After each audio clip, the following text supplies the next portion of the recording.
¿Te interesa la justicia ambiental y la ciencia? Este es tu espacio. En cada episodio conversaremos sobre casos, sentencias y temas relevantes para el derecho ambiental y la ciencia. Síguenos en nuestras redes y acompáñanos en este recorrido. Aquí comienza Ambiente y Jurisdicción, el podcast del Primer Tribunal Ambiental. ¿Cómo están? Bienvenidos a una nueva edición de Ambiente y Jurisdicción, el podcast del Primer Tribunal Ambiental. Hoy conversamos con Daniela Rivera, doctora en Derecho de la Pontificia Universidad Católica, profesora de la Facultad de Derecho, especialista en Derecho, con un trabajo enfocado en temas como agua subterránea, derecho humano al agua, gestión colectiva del recurso y seguridad hídrica para sectores rurales. ¿Cómo estás, Daniela? Buenas tardes. Muy bien, muchas gracias, Elizabeth. Muchas gracias por la invitación. Lo hablábamos antes de partir, vamos a tratar de hacer este tema un poco más didáctico para que la gente comprenda más acerca del agua y partamos justamente por eso, porque hoy hablar de agua en Chile ya no es solo una discusión técnica, sino también social, jurídica y territorial. A ver, yo creo que si hoy en día cada una de esas dimensiones que tú mencionas están más presentes en la agenda o en la conversación diaria, es porque tenemos problemáticas o desafíos que son cada vez más notorios, pero en estricto rigor, dado que el agua es un tema transversal a las distintas actividades, tareas que desarrollamos, la verdad es que siempre el agua debió haber sido un tema que tiene que ser conversado, que tiene que ser abordado y comprendido teniendo en cuenta distintas visiones. Por cierto que el derecho, lo jurídico tiene mucho que decir al respecto, es necesario regular cómo se hace uso, cómo se gestiona, cómo se conserva este recurso, pero también hay muchas otras miradas, disciplinas que tienen que aportar también distintos marcos conceptuales, herramientas, etcétera, para poder llegar a un entendimiento lo más integral posible de este fenómeno o del tema de los recursos hídricos en general. Entonces, el agua es un tema jurídico, es un tema político, es un tema social, es un tema ambiental, religioso, ético, cultural, etcétera, porque el agua cumple distintas funciones, representa distintos valores en una sociedad y por lo tanto todos esos tienen que ser puestos sobre la mesa a la hora de pensar o repensar el tema hídrico. ¿Crees que se ha avanzado en esto, en verlo desde estas diferentes aristas, desde estas diferentes miradas? Es complejo. Yo creo que se ha avanzado, particularmente en los últimos años. Por cierto que todavía quedan algunos espacios que han quedado un tanto más rezagados o que ha costado un poco más llevarlos a la discusión o ponerlos en un lenguaje común o que esté disponible para todos los actores. Pero sin lugar a dudas me parece que cada vez es más común comenzar a ver, a entender, a aproximarse al agua de distintas miradas, usando distintos lentes, por así decirlo. Y eso es muy positivo.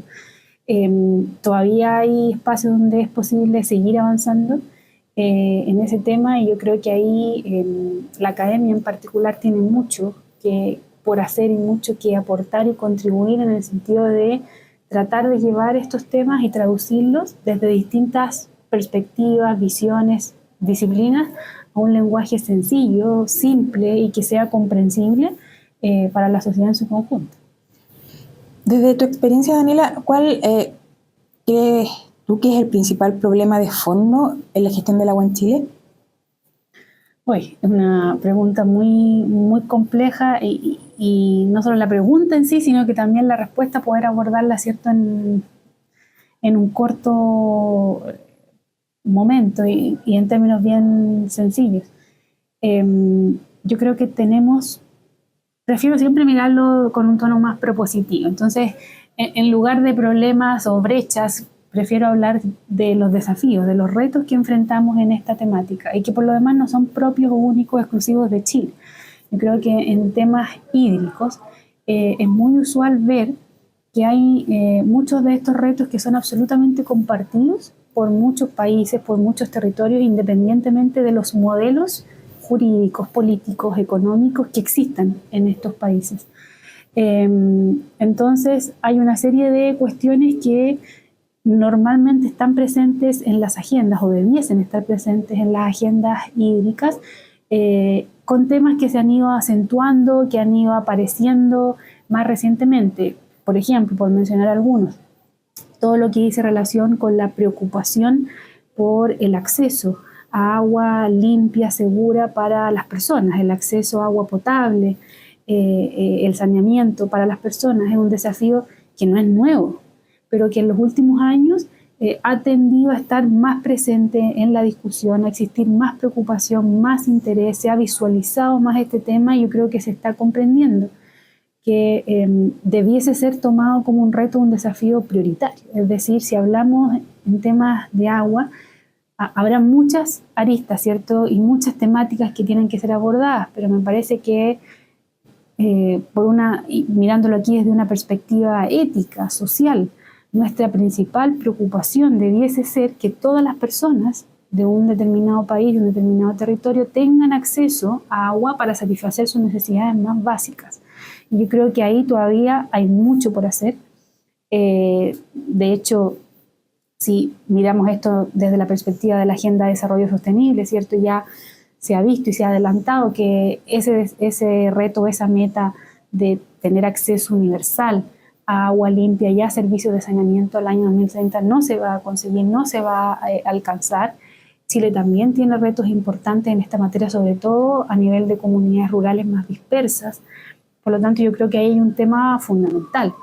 ¿Qué otro tema de fondo, qué otro desafío ha aparecido o se ha acentuado en los últimos años? Todo lo que dice relación con los efectos del cambio climático en la situación de los recursos hídricos, tanto en cantidad como en calidad.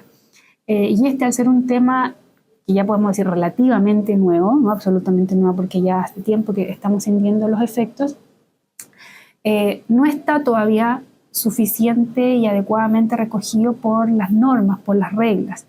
Tenemos normativa de agua normalmente que es bastante rígida, que no tiene mecanismos o herramientas normalmente que sean proclives a la adaptación que se requiere precisamente para hacer frente a ese tipo de fenómenos asociados al cambio climático, como son sequías, inundaciones, etc.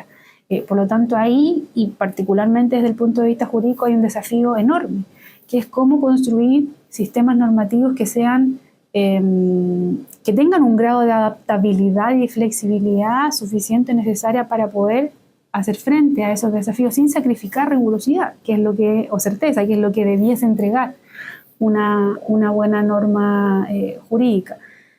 Y esos dos, por mencionar algunos, son temas que han estado más presentes, me parece, en los últimos años, que no son los únicos, pero que son desafíos que han ido acentuándose, que han ido haciéndose más urgentes, por así decirlo, porque los estamos viendo cada vez más presentes.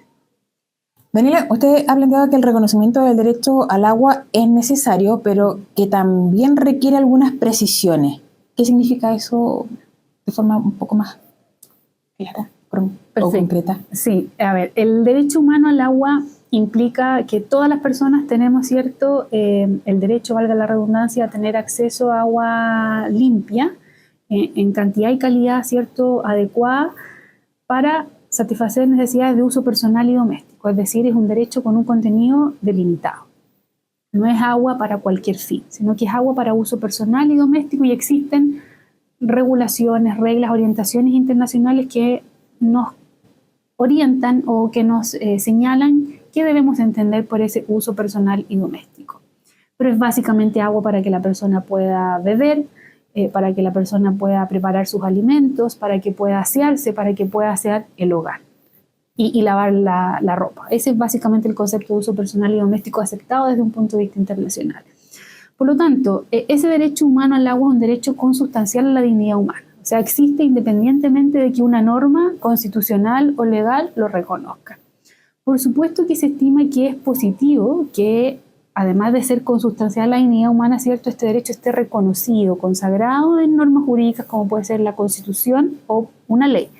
En el caso chileno, el reconocimiento por el que se ha optado es un reconocimiento legal. El derecho humano al agua y al saneamiento están reconocidos en el Código de Aguas desde el año 2022, ¿de acuerdo? Pero, y aquí voy a responder la pregunta, el hecho de que el derecho humano al agua y cualquier otro derecho en realidad estén reconocidos en una norma eso no garantiza de inmediato que ese derecho va a empezar o va a comenzar inmediatamente a ser o rápidamente a ser satisfecho, asegurado o garantizado. Y aquí es donde normalmente se producen ciertas brechas, porque nosotros podríamos hacer una comparación y un estudio, una evaluación, ¿cierto? ¿Qué ha pasado en Chile con la satisfacción efectiva de este derecho humano al agua desde el 2022 a la fecha? ¿Cambió drásticamente la situación en términos de acceso efectivo o hubo cambios o ha habido cambios significativos en el número de personas que hoy día tienen acceso y que, si nosotros seguimos la línea de pensar que por el hecho de estar garantizado normativamente eso asegura o garantiza, ¿cierto?, su satisfacción efectiva, ese número de personas con acceso debiera haber aumentado considerablemente. Pero normalmente eso no ocurre así. Incluso en los países que han decidido constitucionalizar este derecho. Hay muchos países, especialmente a nivel latinoamericano, africano, que han optado por reconocer el derecho humano al agua en sus constituciones, ya para darle aún más seguridad, más prestancia y más un valor superior al reconocimiento de esta garantía.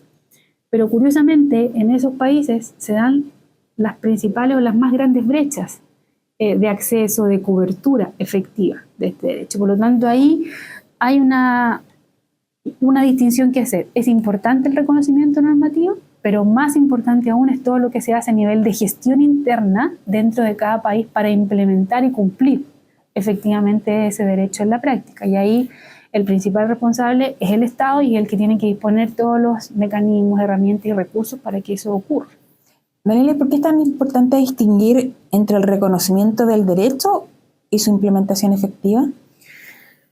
Precisamente por lo que comentaba previamente, porque si bien el reconocimiento del derecho en una norma constitucional o legal da mayor certeza, da mayor seguridad, le da, por cierto, también más fuerza, por así decirlo, a esa garantía, eso no implica que el acceso efectivo va a estar inmediatamente cubierto, ¿ya?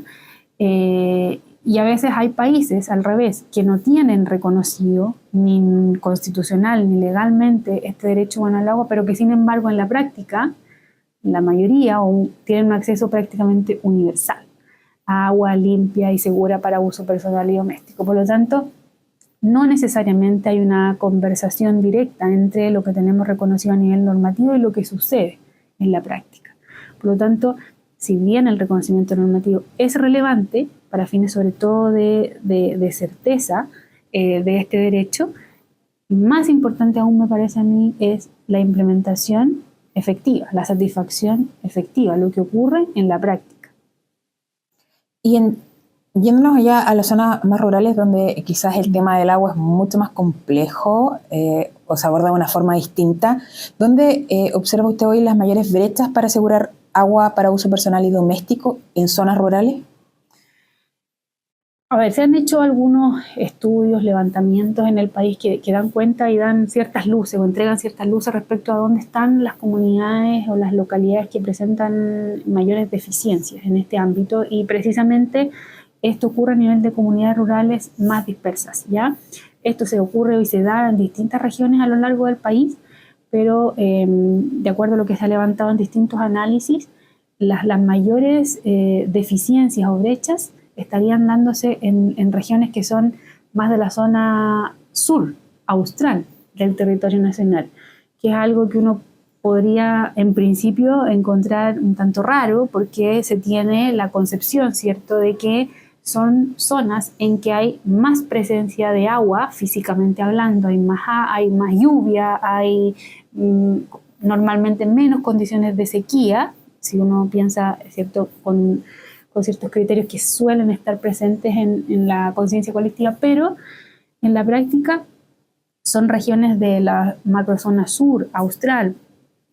Por ejemplo, la región de la Araucanía presenta importantes déficits de acceso a agua limpia y segura en localidades rurales y dispersas, y eso viene a demostrar que, en definitiva, los problemas que tenemos hoy día de cobertura y de acceso no pasan tanto por un tema de disponibilidad física de agua, sino que netamente por un tema, o mayoritariamente por un tema de gestión, de que no hemos, en definitiva, como país, adoptado las medidas y las acciones que son necesarias para llevar agua a esas comunidades rurales más dispersas.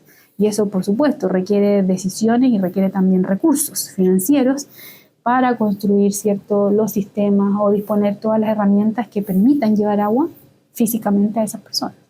Y en ese contexto, Daniela, quizás en Chile se ha enfocado más en dar soluciones de emergencia a esta problemática que tú expones, más que a soluciones estructurales de fondo más concretas. Yo diría que sí.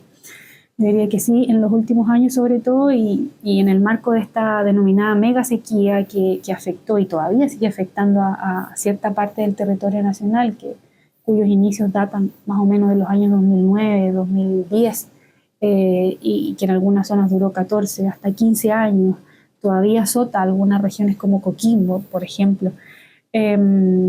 Las soluciones tendieron a ser más bien soluciones específicas, puntuales, más bien contingentes, y que siguen más la lógica de una emergencia, como si no fuese una situación ya más estructural y que hay que enfrentar, por lo tanto, con un enfoque distinto. La solución, por ejemplo, la herramienta de los camiones aljibe, que en un principio surgió o estuvo muy asociada a entregarle agua a comunidades que tenían por distintas razones acceso deficitario o no tenían simplemente acceso a este recurso, pasó a transformarse de una solución puntual o excepcional a transformarse en una solución prácticamente permanente. Y al revés de lo que uno pudiese pensar, en lugar de mantenerse controlado, ¿cierto?, el uso de esa herramienta y utilizarse únicamente para casos puntuales, la verdad es que lo que se observa es un aumento del empleo de esta herramienta, de este instrumento de los camiones aljibe, el que tiene además aparejado costos de recursos públicos muy elevados. Y allí cabe la pregunta, bueno, ¿por qué no pensar en una solución o en una respuesta más permanente, más estructural? Y que probablemente no podrá ser uniforme para todo el territorio nacional, porque como estamos hablando de comunidades rurales dispersas, aisladas, donde la densidad de población también varía considerablemente, no en todos los lugares probablemente va a ser factible, ¿cierto?, poder construir un sistema de agua potable a nivel rural, un servicio sanitario rural, porque no va a ser posible por las condiciones, etcétera, o por la densidad poblacional. Entonces habrá que pensar en soluciones particulares, pero existen esas soluciones, y en los casos en que ya el camión aljibe sea la opción que sea la más factible desde distinto punto de vista, bueno, se podrá mantener, pero como una solución más bien puntual para ese caso en que se demuestre que es la única o la solución, al menos que en un corto o mediano plazo se ve como la alternativa para poder proveer de agua a esas personas. Pero hemos tenido, yo creo que en este tema, respuestas que son más bien contingentes, con un enfoque de urgencia, de emergencia, pero no nos estamos dando cuenta que en verdad es un problema o una situación estructural la que debemos resolver. ¿Y qué falta quizás para llegar a esas soluciones estructurales? Porque pareciera que se sabe cuáles son o por qué camino se podría seguir, pero falta concretarlas. Uh-huh. A ver, yo creo que se han hecho ya variados estudios, análisis, diagnósticos que dan cuenta de ciertas alternativas posibles, viables, factibles. Hay mecanismos, hay fuentes alternativas, fuentes complementarias, fuentes no convencionales que son a veces de pequeña, de baja escala, que podrían implementarse dependiendo de las particularidades territoriales, geográficas, climáticas de cada localidad. Por lo tanto, lo que se necesita es bajar esas soluciones que se han diagnosticado, que se han analizado, y llevarlas a un espacio territorial, al espacio territorial que corresponde. Y de acuerdo a las particularidades de cada zona, definir cuál es la solución más viable y más factible. Me parece que en ese sentido, todo el proceso que se está llevando a cabo en el país de estos planes estratégicos de recursos hídricos a nivel de cuenca ofrece un espacio bien apropiado para definir precisamente eso, cuáles son las soluciones o las respuestas o las medidas más adecuadas, más idóneas para abastecer a esas comunidades rurales dispersas, etcétera, u otras que puedan hoy día tener déficit de acceso a agua potable, porque allí se entiende que las medidas que se incluyan en estos planes van a ser o debiesen ser medidas que toman en cuenta precisamente las particularidades de cada cuenca. Entonces, en un lugar, por ejemplo, podría recurrirse a la captura de agua-niebla, por ejemplo, en que es un mecanismo que se ha demostrado en distintos territorios, distintos lugares del territorio nacional, que permite abastecer una población, que incluso puede utilizarse para solventar algunas actividades de pequeña agricultura, inclusive, y que ofrece, por lo tanto, estándares de suficiencia y de calidad que son apropiados, que pueden llegar a ser apropiados para el consumo humano. Pero podrá haber otras localidades en que el agua-niebla no hay disponibilidad, no es factible, pero se podría pensar, por ejemplo, en instalar una planta o una industria desalinizadora. Estoy hablando de una planta de pequeña escala, que podría desalinizar no solo agua de mar, sino que también agua a veces subterránea, que es salina, y que necesita ser sometida a algún proceso para poder convertir lo que es apta para el consumo humano. Con respecto a las aguas subterráneas, uno de sus trabajos aborda el diagnóstico jurídico de las aguas subterráneas. Uh-huh. ¿Por qué este tema ha sido históricamente quizás un poco rezagado en la regulación chilena? No solo en la regulación chilena, y eso es interesante de observar, porque yo diría que a nivel global uno puede observar la tendencia de que las primeras regulaciones de agua siempre tendieron a estar más bien focalizadas en las aguas superficiales, ¿ya? Y solo tardíamente fue apareciendo o se fueron incorporando regulaciones más propias y específicas para el caso de las aguas subterráneas. Yo creo que ahí hay un contexto histórico, geográfico, territorial que pasa en primer lugar porque las aguas subterráneas empezaron a ser usadas después de las aguas superficiales. Normalmente, si hay aguas superficiales disponibles, son esas las que tienden a ocuparse en primer lugar. Y luego, ¿cierto? Cuando esas aguas empiezan a escasear, bueno, ahí recién, ¿cierto? Como que la mirada se va hacia el subsuelo, a lo que hay en el subsuelo, y se empiezan a buscar otras alternativas. No conocemos, las aguas subterráneas no están a la vista naturalmente, y por lo tanto hay que efectuar una serie de labores de exploración previas que implican o necesarias para poder conocer la disponibilidad, la real existencia de esas aguas. Por lo tanto, hay toda una serie de operaciones que son necesarias para poder aprovechar esas aguas subterráneas que no se dan en el caso de las aguas superficiales, y eso explica que naturalmente a nivel global, reitero, los primeros usos hayan estado muy focalizados en aguas superficiales y por lo tanto las regulaciones también tuvieron ese objeto inicialmente. Solo cuando las aguas subterráneas o cuando el uso de aguas subterráneas empezó a ser más intensivo, la preocupación del legislador se volcó hacia las aguas subterráneas. Lamentablemente eso en muchos países ocurrió de una manera más bien tardía, es decir, cuando ya se estaban presentando problemas evidentes, ya de sobreexplotación de acuíferos, de afectación a la calidad de esos acuíferos, de subsidencia de terrenos, incluso por esa sobreexplotación de aguas subterráneas, y es por eso que muchas de las regulaciones mundiales de aguas subterráneas son regulaciones relativamente recientes, y donde se establecía incluso algunos regímenes diferenciados para las aguas superficiales y para las aguas subterráneas. Entonces, no es una tendencia, no es una situación que haya sido, que sea una tónica solo del caso chileno, sino que más bien es una característica, diría yo, del derecho de aguas a nivel global, esta tardía atención a las aguas subterráneas desde el punto de vista jurídico regulatorio.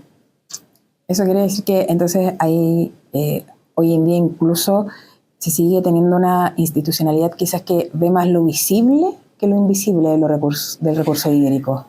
A ver, yo creo que en los últimos años eso ha tendido a uniformarse, en el sentido de tener una preocupación más o menos equivalente para las aguas superficiales y subterráneas.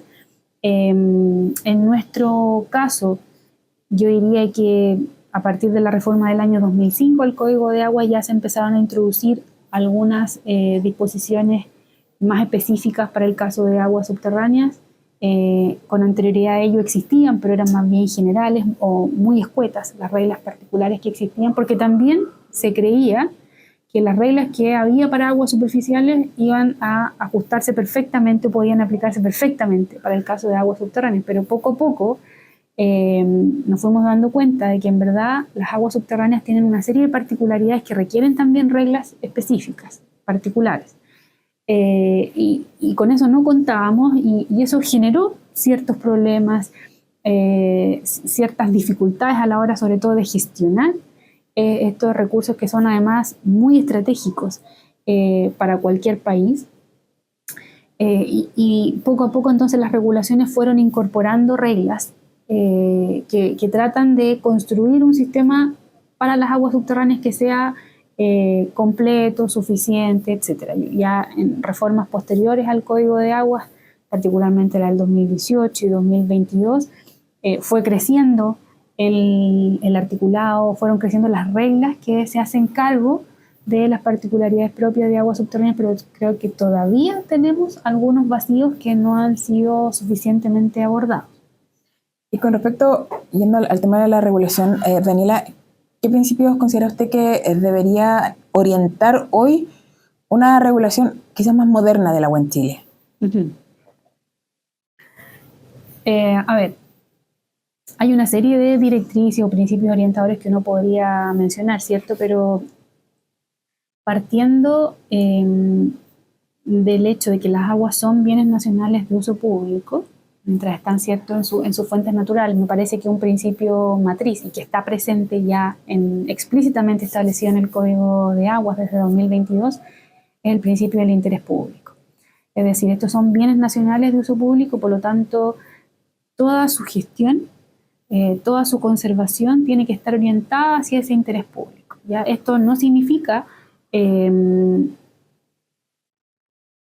prohibir ya o impedir u obstaculizar el uso de ciertas cantidades de agua por parte de particulares. O sea, aquí no es que haya una contraposición, ¿cierto?, en el interés público y la posibilidad de que particulares puedan usar una determinada cantidad de agua.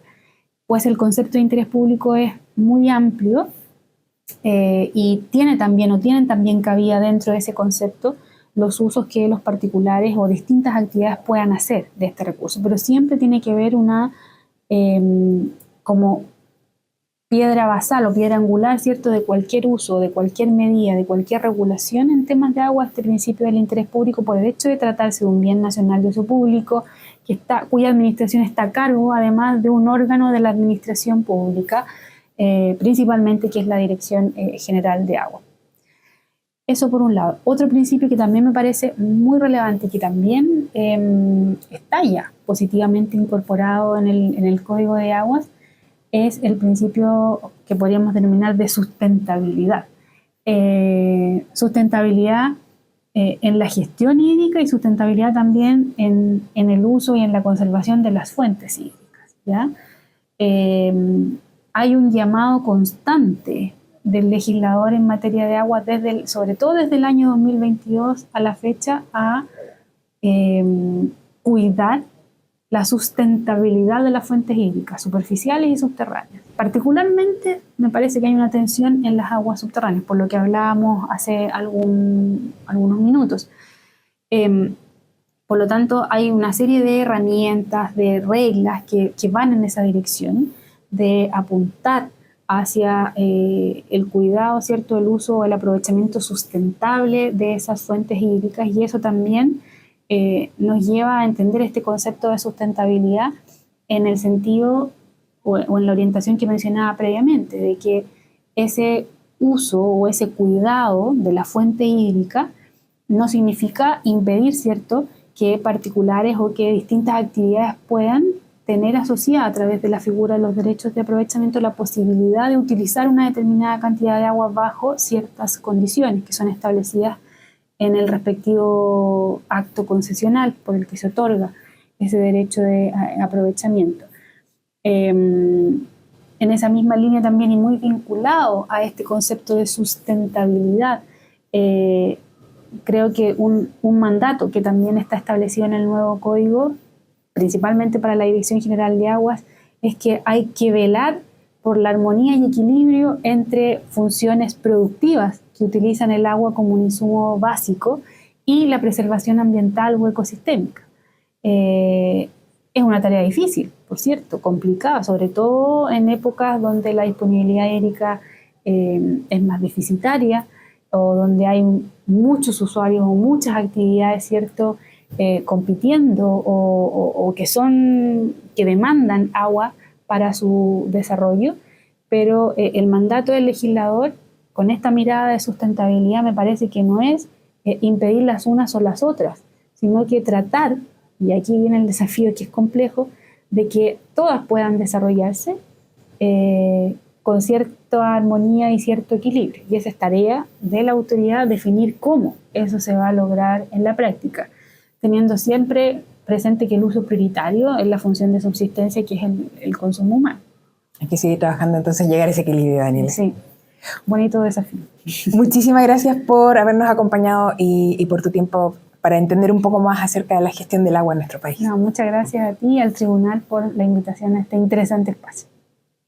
A ustedes muchas gracias por haber escuchado nuevamente un nuevo capítulo de Ambiente y Jurisdicción.